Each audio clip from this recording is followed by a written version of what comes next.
को समावेश करने वाली एक पूर्वोत्तर की संस्कृति भी यहां निवास करती है। यहां की कला, यहां की भाषाएं, यहां का खान पान, यहां की वेशभूषा, यहां का संगीत और यहां का प्राकृतिक सौंदर्य पूरे उत्तर पूर्व को एक प्रकार से विश्व में बेनमून बनाता है। और इस 11 साल में उत्तर पूर्व का विकास,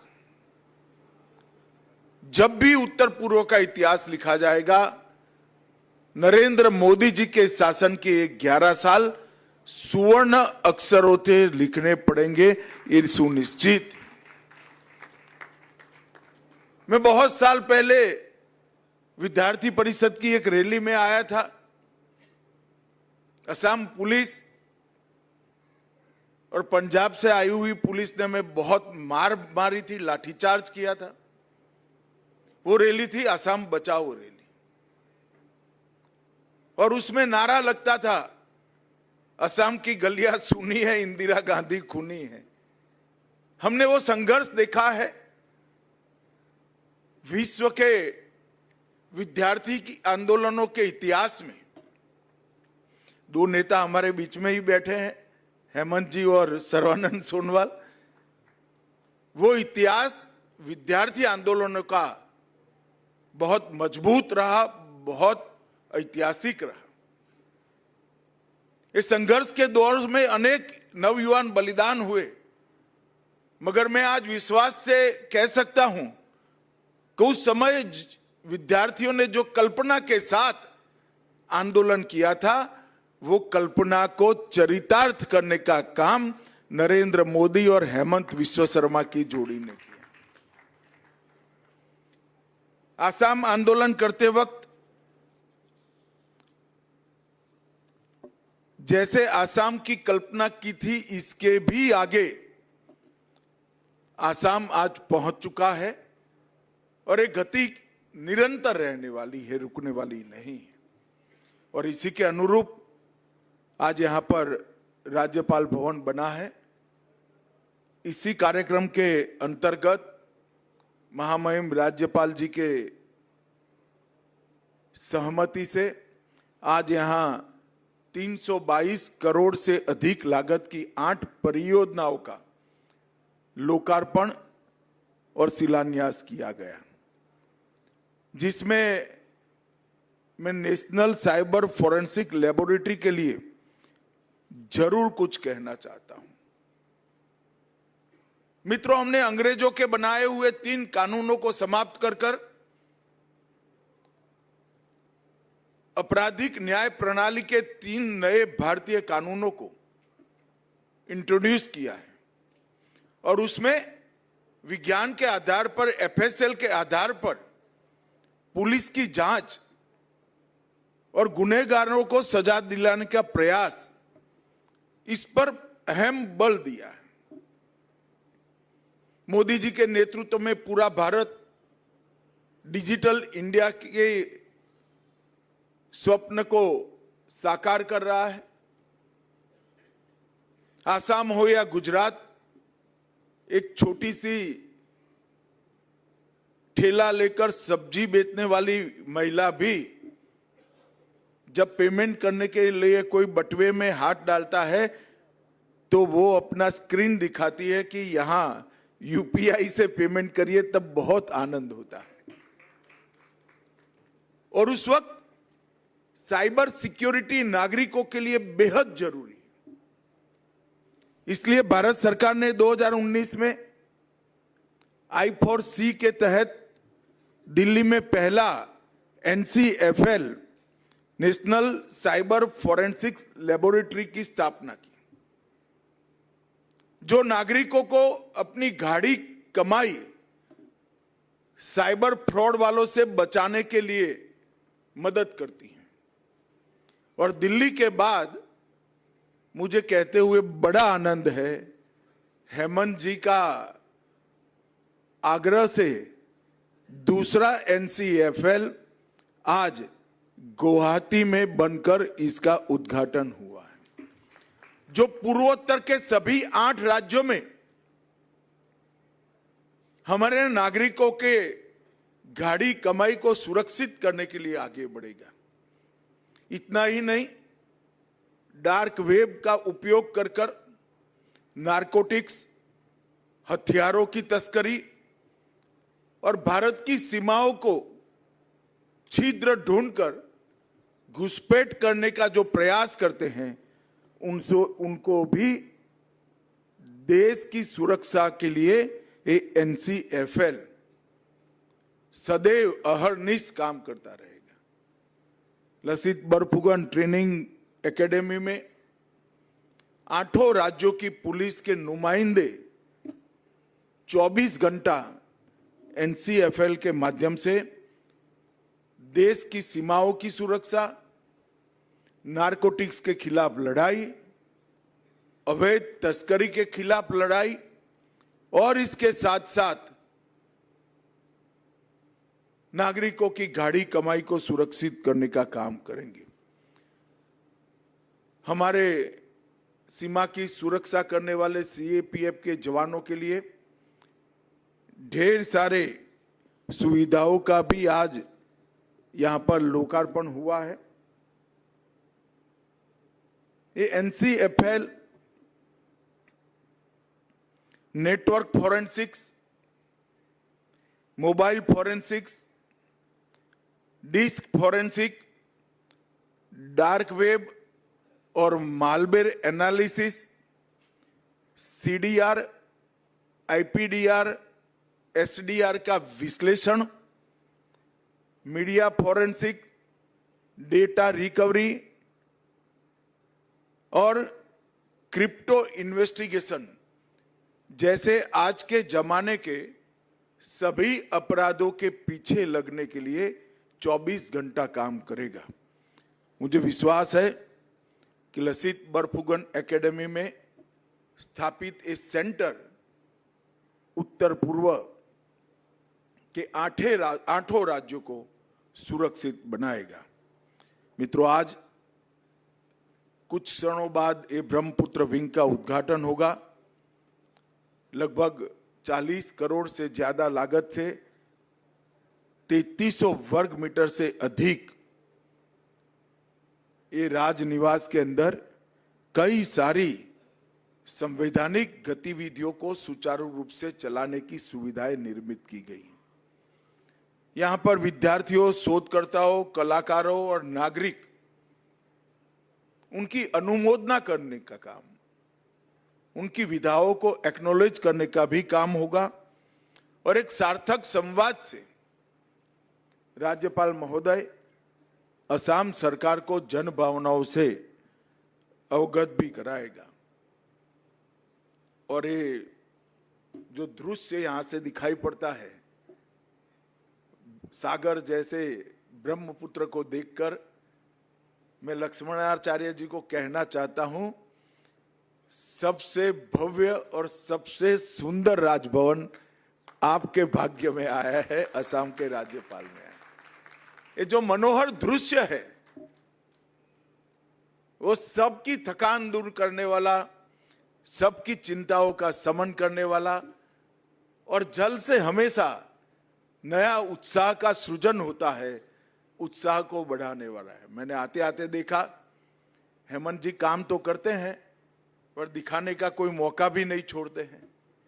गाड़ी में आते आते मुझे दिखा दिया कि 2 किलोमीटर लंबा यहां पर एक बहुत सौंदर्यवान सुंदर कॉरिडोर बना रहे हैं, जो ब्रह्मपुत्र के किनारे पर राजभवन के ठीक सामने पूरे गुवाहाटी के लोगों के लिए अपनी शाम को परिवार के साथ गुजारने का बहुत आकर्षक केंद्र होगा। ये बहुत लंबी यात्रा के बाद यहां पर आज एक सुंदर राजनिवास का लोकार्पण हुआ है। मैं फिर से एक बार हेमंत जी को उसको दूरदृष्टि के साथ बनाने के लिए और इसमें रहने वाले पहले राज्यपाल के रूप में लक्ष्मणाचार्य जी को बहुत बहुत शुभकामनाएं और बधाई देना चाहता हूं। मित्रों, ये 11 साल में मोदी जी ने इस देश के अंदर हर क्षेत्र में आमूलचूल परिवर्तन किया है। देश की बाहरी सुरक्षा हो, देश की आंतरिक सुरक्षा हो, देश के युवाओं को स्टार्टअप के माध्यम से विश्व भर के युवाओं के साथ दो दो हाथ करने का मौका देना हो, दुनिया भर में भारत को उत्पादन का हब बनाना हो,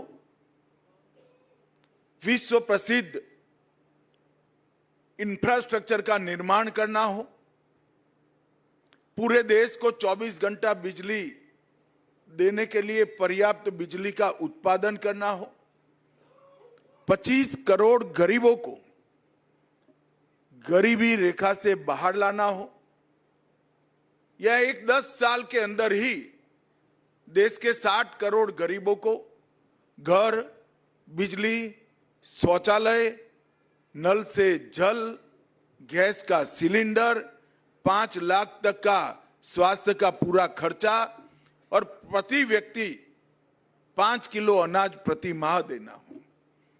हर क्षेत्र में मोदी जी ने परिवर्तन लाया है। न केवल नीतियां बनाई, नीतियों को जमीन पर उतारने का काम किया है, और उसके कारण देश भर में जो हर क्षेत्र में प्रगति हुई है, दुनिया इसको अचंभित होकर देख रही है। और पूरी दुनिया में भारत के साथ साथ हमारे प्रधानमंत्री का भी सम्मान बढ़ा है। 27 देशों ने मोदी जी को अपने सर्वोच्च नागरिक सम्मान से सम्मानित किया है। वो भारत के लिए गौरव का विषय है। और एक ऐसा प्रधानमंत्री जिनको पूरी दुनिया सम्मानित करती हो, मगर भारत की राजनीति में कांग्रेस के नेता राहुल गांधी ने जिस प्रकार से घृणा और तिरस्कार की नकारात्मक राजनीति की शुरुआत की है, उसका निम्न स्तर का एक प्रदर्शन उनकी घुसपैठिया बचाओ यात्रा में देखने को मिला। ये घुसपैठिया बचाओ यात्रा जो उन्होंने बिहार में निकाली है, उसमें राहुल गांधी के स्वागत के मंच पर से नरेंद्र मोदी जी की स्वर्गीय माता जी के लिए अपशब्द बोलकर सबसे घृणित काम कांग्रेस के नेताओं ने किया है। मैं आज इस मंच से राहुल जी ने जिस प्रकार से घृणा की स्तर बगैर की राजनीति की शुरुआत की है, उसकी और प्रधानमंत्री नरेंद्र मोदी जी की स्वर्गीय माता जी के लिए जो अपशब्द कहे गए, उसकी मैं हृदय से निंदा करता हूं।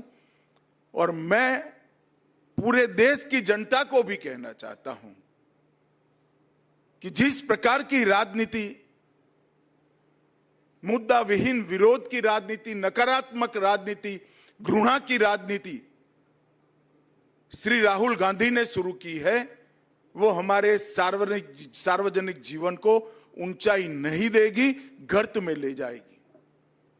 और ये आज से नहीं है। मोदी जी जब से मुख्यमंत्री बने तब से सोनिया जी, राहुल जी, मणिशंकर अय्यर, दिग्विजय सिंह, जयराम रमेश, रेणुका चौधरी, हर कांग्रेस नेता ने मोदी जी के लिए अपशब्द कहे। कोई मौत का सौदागर कहता है, कोई जहरीला सांप कहता है, कोई नीच आदमी कहता है, कोई रावण बताता है, कोई भस्मासुर बताता है, कोई वायरस कहता है। कांग्रेस के नेता क्या समझते हैं?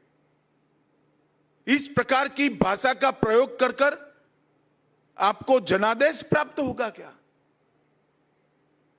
मैं आज कांग्रेस के नेताओं को कहना चाहता हूं, जितनी ज्यादा गालियां मोदी जी को आप दोगे, कमल का फूल इतना ही बड़ा होकर खिलकर आसमान तक पहुंचेगा। और हर चुनाव में आपने प्रयास कर कर देखा है, फिर भी कुछ सीखना नहीं चाहते। हर चुनाव में गाली दिया, मुंह की खाई, और फिर विजय को झुठलाने के लिए एक घुसपैठिया बचाओ यात्रा लेकर ये निकले हैं। एक घुसपैठिया बचाओ और कुछ नहीं है। ये यात्रा घुसपैठिए को बचाने के लिए यात्रा है, अपनी वोट बैंक को प्रोटेक्ट करने के लिए यात्रा।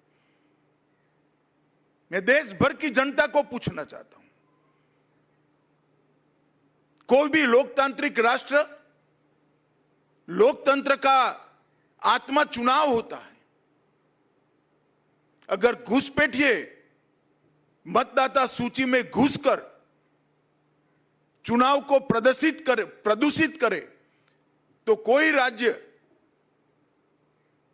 कोई राष्ट्र कैसे सुरक्षित रह सकता है। और कांग्रेस पार्टी ने जो शुरू किया है, देश भर की जनता अचंभित और दुखी होकर इनके कुत्सित प्रयास को देख रही है। मुझे मालूम है कि प्रयास को जनता का समर्थन नहीं है, परंतु 2 दिन पहले जो हुआ, इसने सारी सीमाएं लांघी।